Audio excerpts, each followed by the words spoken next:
Hey you guys, it's Crystal from the Abundantly Blessed Homestead, where we use the wisdom of our ancestors to make amazing, nourishing, delicious meals for our family and grow some of our own food. Today is crazy. My house is a big mess. Yes, you're gonna see flies flying. But this is a requested video and I'm getting ready to do it, so I figured I'd get the camera out and show you guys. So today I'm going to be making homemade lunch meat.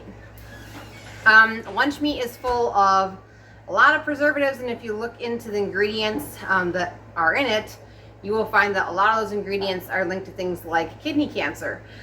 It's just not a really great thing. My husband usually takes some cheese and some lunch meat for lunch, and I don't know about how many of you guys out there are married to someone that maybe doesn't follow things as strict as you choose to with your life, but that's my situation.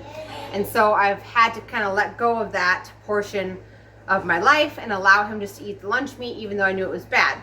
So recently he decided to look into it himself and asked for the package at the deli counter, and now here we are. He doesn't want to eat it anymore, and so I'm making his lunch meat. So he prefers beef when it comes to lunch meat.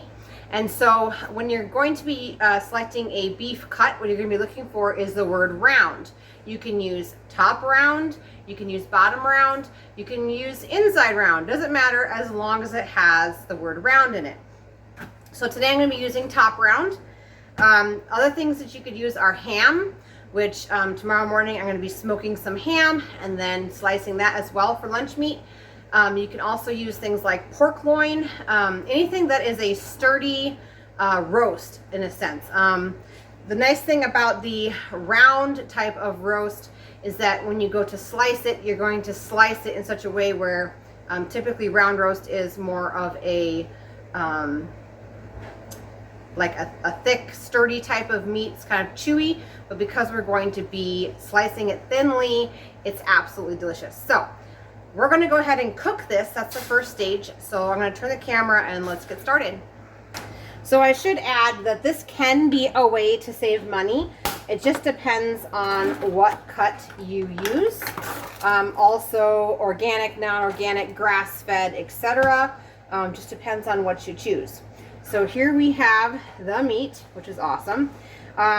This is rather lean. My husband's the one that bought this. Usually I try to buy round that has some fat on it because it helps retain the flavor. Went and washed my hands. Anyway, that's okay that it doesn't have a lot of fat. Had I done the shopping though, I would have bought one with more fat on it. So what I'm going to go ahead and do is, this is a 13x9 pan over here. I'm just going to grease it with some lard. You could use tallow, coconut oil, duck fat, or goose fat, or even butter if you wanted to. I put a little bit too much, so let me scrape some out. Okay, now we're going to go ahead and put the roast into the pot, or pot, not pot, pan. I'm going to go wash my hands and we're going to season this baby up. Okay, so before I add the seasoning, I am going to go ahead and preheat the oven to 325 degrees. Okay, so we're going to go ahead and add the seasoning. Now my husband usually buys peppered beef when he buys his lunch meat. So I'm going to be using some fresh ground pepper, also some garlic granules, and then pink Himalayan healthy salt, okay, or Celtic sea salt. So I don't really measure anything out. I'm just going to start dumping, sprinkling, whatever you want to call it. So this is garlic, and I do try to cover the roast pretty well with everything. And the reason why is because the moisture inside that is going to soak into this. And the more flavor we have, the more flavor the actual lunch meat is going to have. I'm going to go ahead and just, like I said, not a science, not measuring. Just going to put some of the pepper on this. You could use already ground up pepper if you want to. It's just fresh ground pepper is so much more potent and gives a lot of flavor. Go ahead and just kind of press those into the meat. And then I'm going to go wash my hand. Okay, and then the final ingredient is salt.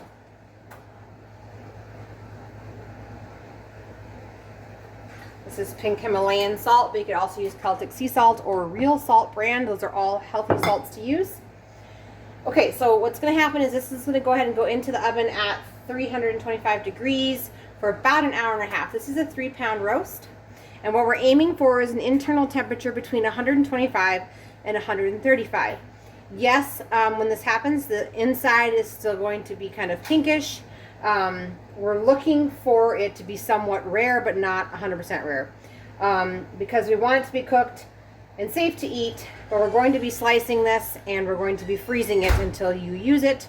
And so we want something that's going to be juicy, retain the juices, not have it all cooked out, but also have a lot of flavor. So, as I stated before, 325 degrees for about an hour and a half for a 3-pound roast until it reaches the internal temperature of 125 to 135. Okay, so obviously if you're going to use different types of meat, the recommended cooking temperature is going to be different. So this is a recommended temperature of 125 to 135. If you're going to be using pork, the temperature is 170 that you're trying to get to. But no matter what temperature you're trying to get to, you want to make sure you're doing a low and slow cook method so that it retains a lot more of those juices. Okay, so I just went ahead and took the top round out of the oven and I temped it, and it came in a little high at 145. I lost track of time. It's still going to be just fine.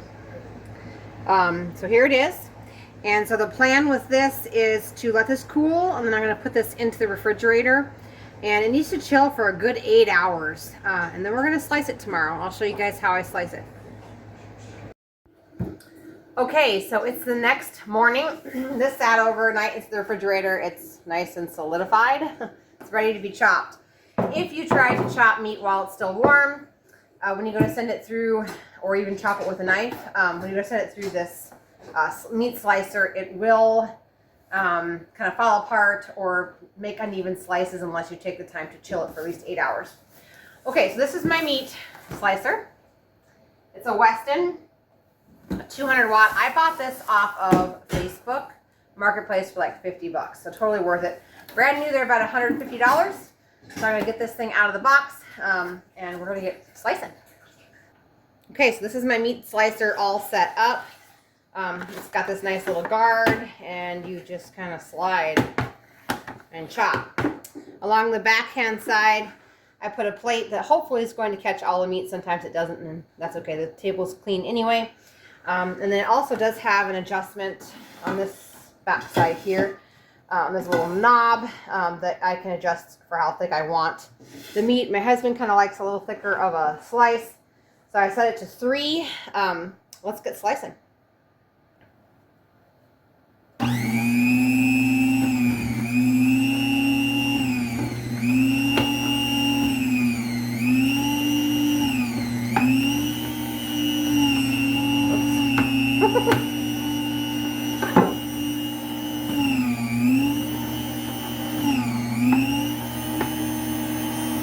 Okay, so you guys get the point there.